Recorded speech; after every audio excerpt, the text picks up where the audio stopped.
Hi welcome to PSR studies. Andhra Pradesh రాష్ట్రంలో last set results కోసం wait చేస్తున్న స్టూడెంట్స్కి వచ్చేసి గుడ్ న్యూస్ అండి.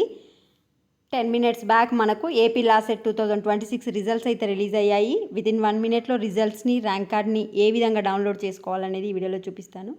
చాలామంది ఇంకా వీడియో చూస్తున్నారు, వదిలేస్తున్నారు. వీడియో చూస్తున్న వాళ్ళు తప్పకుండా వీడియో లైక్ చేసి ఛానల్ని సబ్స్క్రైబ్ చేసుకోండి.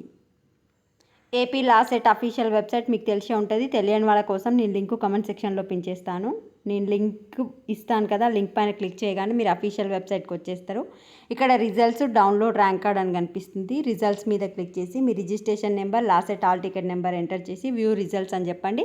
మీకు ఎన్ని మార్క్స్ వచ్చినాయో కనిపించేస్తుంది. నెక్స్ట్ వచ్చేసి డౌన్లోడ్ ర్యాంక్ కార్డ్ పైన క్లిక్ చేసి మీ registration number, last set hall ticket number, date of birth, ఈ 3 డీటెయిల్స్ ఎంటర్ చేసి వ్యూ ర్యాంక్ కార్డ్ అని చెప్పండి. మీకు ఎంత ర్యాంక్ వచ్చింది అనేది కనిపిస్తూ ఉంటుంది. మీకు కౌన్సిలింగ్లో hall ticket, AP last set hall ticket and AP last set rank card అయితే తప్పనిసరిగా కావాలి. మీకు కౌన్సిలింగ్లో సీట్ వచ్చి మీరు కాలేజీలో జాయిన్ అయ్యే వరకు ఈ ర్యాంక్ కార్డ్స్, హాల్ టికెట్స్ అనేది ఖచ్చితంగా దాచిపెట్టుకోండి. ఒక హాల్ టికెట్స్ ఏమో డౌన్లోడ్ చేసి పెట్టుకోండి, ఒక హాల్ టికెట్ ఏమో సేవ్ చేసి పెట్టుకోండి సాఫ్ట్ కాపీ లాగా. మీకు ఫర్దర్గా యూజ్ అవుతాయి. ఇంకా ఏమైనా డౌట్ ఉంటే కమెంట్ సెక్షన్లో కమెంట్ చేయండి. Thanks for watching.